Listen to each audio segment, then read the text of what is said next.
देखिए, आप इस चक्कर में मत पड़ो। बीजेपी और बीजेपी के लिए कौन काम कर रहा है? बीजेपी कभी भी संविधान के पक्ष में नहीं है। बीजेपी बाबा साहब भीमराव अम्बेडकर जी के माध्यम से जो हमें अधिकार मिले उसके पक्ष में नहीं है। अभी महंगाई चरम सीमा पर है, आपकी बेरोजगारी चरम सीमा पर है, अभी न्याय नहीं मिल रहा है और देखना बहुत दिनों बाद आपके वोट डालने का अधिकार भी छीन लेंगे। क्या रामपुर में आपने नहीं देखा? क्या मैनपुरी में आपने नहीं देखा कि कितनी फौज लगाई गई थी? लेकिन हम बधाई देना चाहते हैं जनता को और अपने प्रेस के साथियों को, जिन्होंने समय समय पर सरकार के खिलाफ और सच्ची खबरें दिखाई। कल मुख्यमंत्री जी ने नियुक्ति पत्र बांटे हैं यूपीपीसीए के कर्मियों को, जो नियुक्त अधिकारी हुए उनको, लेकिन उन्होंने एक सवाल खड़ा किया है कि आपकी सरकार में जो चेयरमैन थे उन्होंने बदनाम कर दिया था, लेकिन आज ऐसा नहीं है। जो आयोग गठित है वो समाजवादी सरकार के समय का आयोग गठित है। बहुत सारी नौकरियां जो समाजवादी सरकार में निकली थी वो अभी भी आयोग पूरी नहीं कर पाया है। और मुझे तो कई बार ऐसा लगता है कि जो नौकरी मिलनी चाहिए नौजवान को वो सरकार जानबूझ के नहीं देना चाहती है। और कल तो मैं टीवी पर और कई जगह दे रहा था कि रोजगार की क्रांति आने वाली है।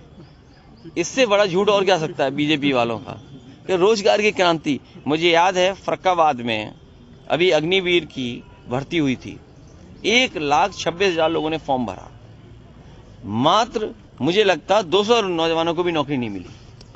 अगर 1,26,000 फौज के लोग नौकरी भरेंगे और 200 की भी नौकरी नहीं मिलेगी तो कितना रोजगार चाहिए हमें भारत को?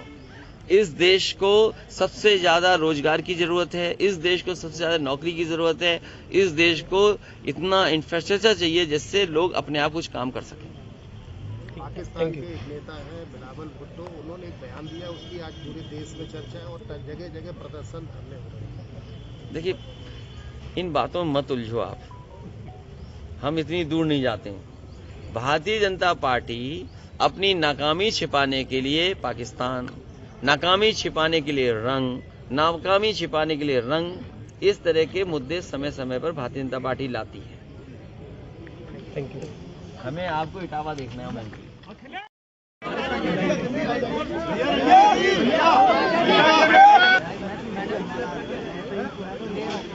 राहुल भी आया होगा।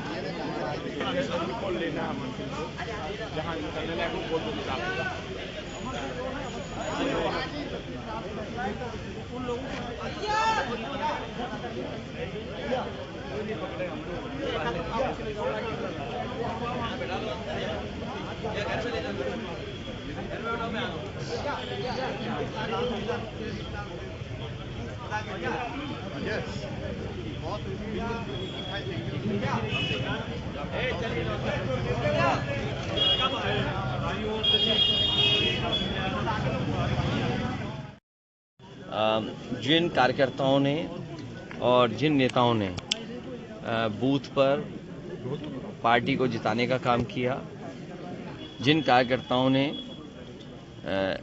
जनता के पास जाकर के और समाजवादी पार्टी के पक्ष में लोगों को जोड़ने का काम किया, उन कार्यकर्ता नेताओं से आज मुलाकात थी।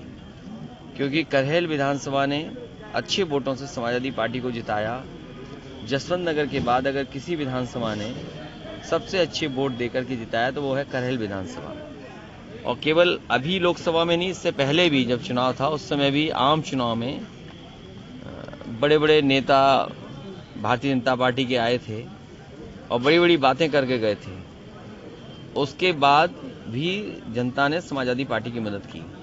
भारतीय जनता पार्टी बात करने में तो है बहुत आगे, इनकी बड़ी बड़ी बातें हैं, लेकिन जब सच्चाई जमीन पर देखते हैं तो शून्य दिखाई देता है।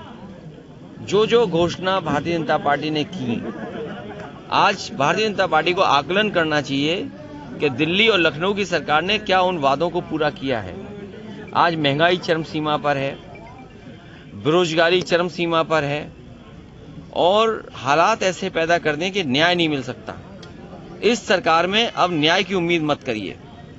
अधिकारी और कई ऐसे लोग हैं जो कुर्सियों पर बैठे हैं, वो भारतीय जनता पार्टी के कार्यकर्ता या पदाधिकारी बनकर के फैसला ले रहे हैं। अगर अधिकारी भारतीय जनता पार्टी के नेता बनकर के काम करेंगे तो न्याय कौन देगा?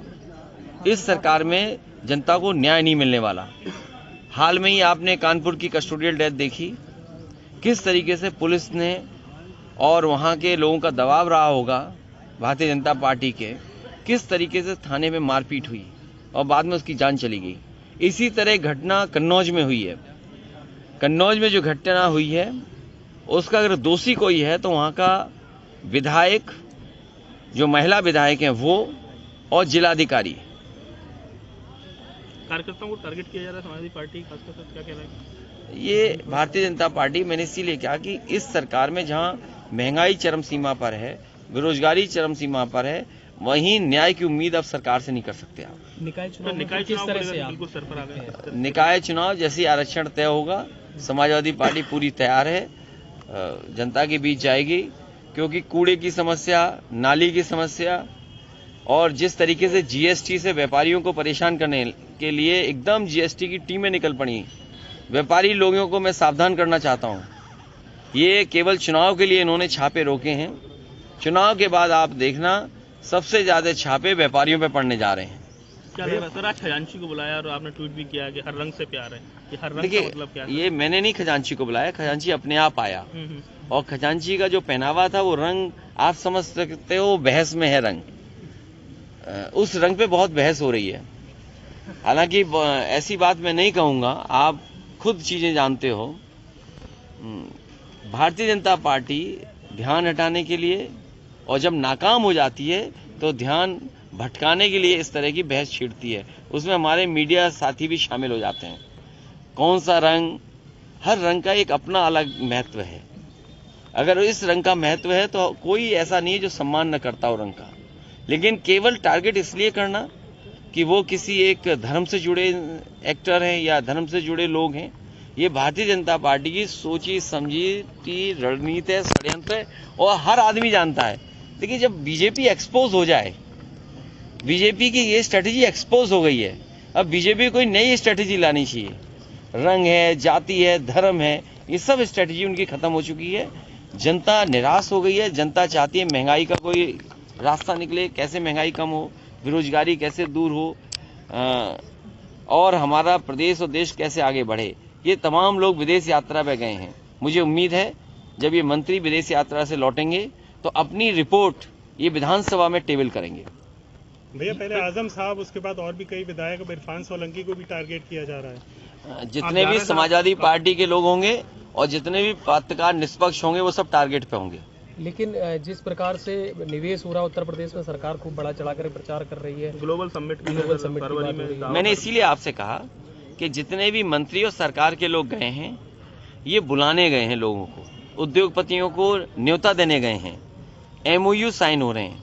और आप पत्रकार साथी हैं, बुद्धिजीवी हैं, इससे पहले भी कई एक्सरसाइज ऐसी हुई हैं। लखनऊ में कार्यक्रम हुए, दिल्ली में हुए, डिफेंस एक्सपो लगा, बड़े बड़े उद्योगपति बुलाए गए, एमओयू हुए। मैं ये जानना चाहता हूँ कि जो पहले एमओयू हुए वो कितने जमीन पर उतरे, और जो एमओयू भारत सरकार से हुए वो जमीन पर उत्तर प्रदेश में कितने उतरे। 1 डिस्ट्रिक्ट 1 प्रोडक्ट, वही 1 डिस्ट्रिक्ट 1 प्रोडक्ट कौन चला रहा था? भारतीय जनता पार्टी चला रही थी। भारतीय जनता पार्टी की सरकार ये बताए मैनपुरी की तंबाकू है, ये 1 प्रोडक्ट है मैनपुरी का, बताओ तंबाकू के लिए क्या किया इन्होंने? या और बड़े प्रोजेक्ट चल रहे थे, उनके लिए क्या किया काम? अगर मैनपुरी में 1 डिस्ट्रिक्ट 1 प्रोडक्ट में ये बताएं कितना बजट दिया है, इटावा में 1 डिस्ट्रिक्ट 1 प्रोडक्ट में कितना बजट दिया है, फिरोजाबाद है 1 डिस्ट्रिक्ट 1 प्रोडक्ट में कितना इन्होंने बजट दिया, और फिर जो पहले से इन्वेस्टमेंट मीट हो चुकी हैं उन इन्वेस्टमेंट मीट के माध्यम से किस जिले में क्या आया है, कितना पैसा इन्वेस्ट हुआ, ये सरकार क्यों छिपा रही है, बता क्यों नहीं रही? चाचा शिवपाल जी को सर क्या? अरे अब क्या बता रहे हो, वो तो चाचा साथ आ गए, अब क्या बोल रहे हो? कुछ जिम्मेदारी आप देने वाले? हाँ, पूछिए कोई जानकारी वाला इंटेलिजेंट सवाल। अरुण राजभर ने अभी